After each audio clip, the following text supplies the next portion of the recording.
মসজিদ নববীর ভিতরে হযরত আবু হুরায়রা রাদিয়াল্লাহু তাআলা রাসূলের কাছে হাদিস শিখতেন। আহলে সুফা বলে একটা জায়গা আছে, কয়েক হাজার লোক ধরে। আগে আমি 2014 সালে হজ পাখি গিয়েছি। 2014 সালে হজে যাওয়ার পরে এখন ওই সব গেট, মদিনার সব গেট বন্ধ থাকতো, বাবু সালাম গেটটা খোলা থাকতো, বাবু জিবরাইল গেটটা খোলা থাকতো। মানুষ সারা রাতের মধ্যে যখন সুযোগ পেয়ে রিয়াজুল জান্নাতের মধ্যে প্রবেশ করতে পারতো।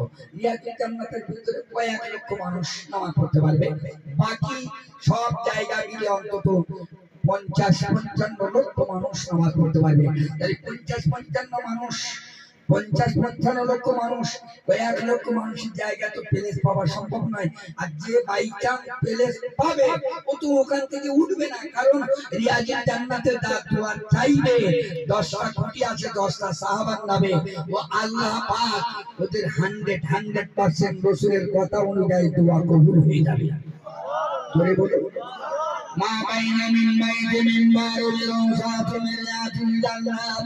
আল্লাহ নবী বললেন আমার মাথা থেকে আরিয়াতুল জান্নাত অর্থাৎ আমার ঘর, আমাদের আয়েশার ঘর পর্যন্ত আমি যে আয়েশার ঘরে ছিলাম, আমার ওই ঘর থেকে ওই বাজার থেকে আর কোন নামাজ পড়াইলাম ওই জায়গাটা হলো মিনবার। মিনবার মা বাইনা মিনবার ওই মিনবার থেকে আমার মাথার পর্যন্ত ওই মাথার মুকাদ্দাসের জায়গাটা হলো আল্লাহ পাকের রিয়াজুল জান্নাত। ওই জায়গা থেকে কুরবানরা বসে আল্লাহর কাছে দোয়া চায়। ওই বান্দা যদি 2 রাকাত নামাজ পড়ে আল্লাহর কাছে দোয়া চায়, ওই বান্দা যদি নিজের আশা কামনা দোয়া চায়, ওই বান্দা যদি মরণের সময় কালেমা নসিব হয়, ওই ব্যক্তি দোয়া চাইবে আমার আল্লাহ পাক নবীর কথা অনুযায়ী ওই ব্যক্তির দোয়া কবুল হয়ে যাবে। আরে একটু জোরে বল।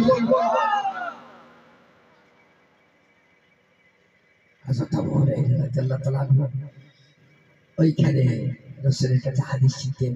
ওখানে এতিম, গরিব, অসহায়, মিসকিন, ফকির বিভিন্ন জায়গা থেকে লোক আসতো।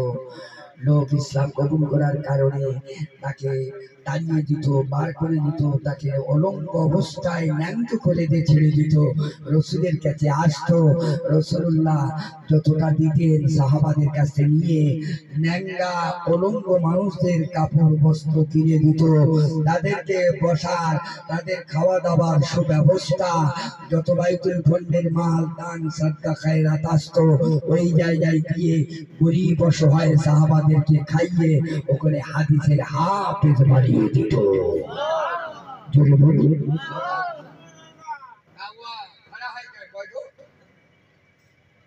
দরুদ শরীফ আল্লাহুম্মা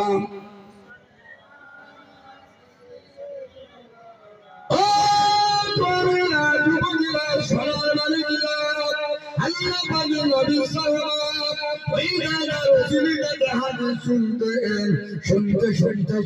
শুনতে আল্লাহ রাসূলের কাছে মাঝে মাঝে আবু হুরায়রা বর্ণনা করতো, ইয়া রাসূলুল্লাহ আমি আপনার দরবারে হাদিস শুনি, কিন্তু আমি হাদিস শোনার পরেতে আমার মনে মনে কিছু আমি মাঝে মাঝে ভুলে যেতাম। আল্লাহ রাসূল সাল্লাল্লাহু আলাইহি ওয়াসাল্লাম শুনে তার মাথায় একটু ফুঁক দিয়ে দিলেন। আবু হুরায়রা বললেন একদিন আল্লাহ রাসূল যেদিন মাথায় ফুঁক দিয়ে দিল, ওই দিন থেকে আমি আবু হুরায়রা 8 লক্ষের বেশি 6 লক্ষের বেশি হাদিস আমি মুখস্থ করলাম, কিন্তু আমার কম্পিউটারে হিসাব করে রেখেছি 1 লক্ষ হাদিস আমি সংগ্রহ করলাম, আমি শুনলাম।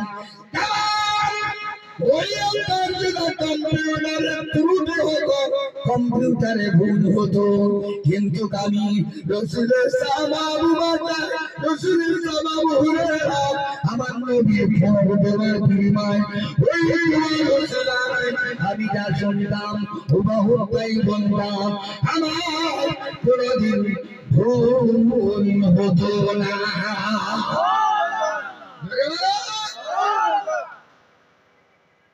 অনেক সময় আমরা হুজুরদের কাছ থেকে মাথায় ঢুকে নিই, দোয়া নিই, তাবিজ নিই, ইত্যাদি ইত্যাদি। আল্লাহ রসুল ভোগ দিতেন, ঝাড়ফুঁক করতেন, বলে তাবিজ করা হারাম, তাবিজ রসুল করেনি। আরে রসুল তাবিজ করেনি, কিন্তু সাহাবারা তাবিজ করেছে। আল্লাহ রসুলের 3 জন সাহাবী রাস্তা দিয়ে যাচ্ছে, একজনা কোনো কারণ বসে খুব একটা সমস্যার কারণে পড়েছে, তিনি ভোগ দিতে বলেছেন, দোয়া করতে বলেছেন, তাবিজ করতে চেয়েছেন, দিয়েছেন। কিন্তু রসুলের কাছে এসে বলেছেন তারা একটা ছাগল উপহার দিয়েছিল, সে ছাগলটা নিয়েও তারা সবাই বাড়িতে জবাই করে সাহাবারা মিলে সবাই খেয়েছেন, আহলে সুফাতও খাইয়েছেন। আমাদের পীর মুর্শিদরা জামান দাদা হুজুর কিবলা রহমাতুল্লাহ আলাইহি, যাকে আল্লাহ এত মর্যাদা দিলেন, 40টা হাদিসের সনদনামা, 40টা হাদিস গ্রন্থ পাওয়ার সনদনামা যিনি পেয়েছেন, আল্লাহ যাকে এত মর্যাদা দিয়েছেন, যে দাদা হুজুর কিবলা রহমাতুল্লাহ আলাইহি সোনার মদিনায় বড় হুজুর কিবলা আব্দুল হাই সিদ্দিকী কাইমুজ্জামান রহমাতুল্লাহ আলাইহিকে নিয়ে, এবং আল্লামা বশর আল্লামা রুহুল আমিন বাংলার মহান পীর, শুধু তাই নয় হিন্দুস্তানের মহাদ্দিকিন আলেমে দ্বীন বশর আল্লামা হুজুরকে আল্লামা তাহের সাহেব রহমাতুল্লাহ আলাইহি বলেছিল বাংলার মহাবীর আল্লামা রুহুল আমিন, ইনি হলেন হিন্দুস্তানের একজন মুহাদ্দিসের বলি। সবাই মিলে বলতে পারো না? সেই মুজাদ্দিদ জামান দাদা হুজুর কিবলা স্বয়ং আমার নবীর মাজারে গিয়ে হাত তুলে দোয়া করার বিনিময় আমার নবীর সঙ্গে হাতে হাতটা মিলিয়ে রসুলের সঙ্গে স্বয়ং ডাইরেক্ট আমার নবী পাকের কথা হয়েছিল। নবী বললেন, মান যারা কবরি ওয়া দাওয়াতলাহু শাফাআতি, ইয়া আল্লাহ, যারা আমার মাজার শরীফে এসে জিয়ারত করেছে, স্বয়ং আমি রাসূলুল্লাহ তার সঙ্গে আমার কথা হয়েছে, আমি তার সালাম দিয়েছি, জবাব দিয়েছি, কিয়ামতের দিন তার জন্য আমার সুপারিশ ওয়াজিব হয়ে যাবে। আবু হুরায়রা রাদিয়াল্লাহু তাআলা বললেন, আমি খাজুর পড়ে গিয়ে এক মুষ্টি খাজুর আমি পড়ে নিলাম।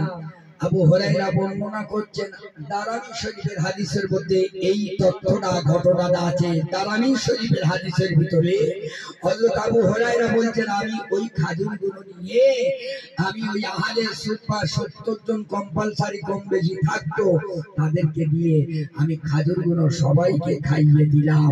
সবাই খাওয়ার পরে পেট ভরে গেল, কিন্তু আমি দেখি দমনকার খাজুর দমন হয়ে গেছে, অথচ খাজুর সবাই খেয়ে পেট ভরে গেছে।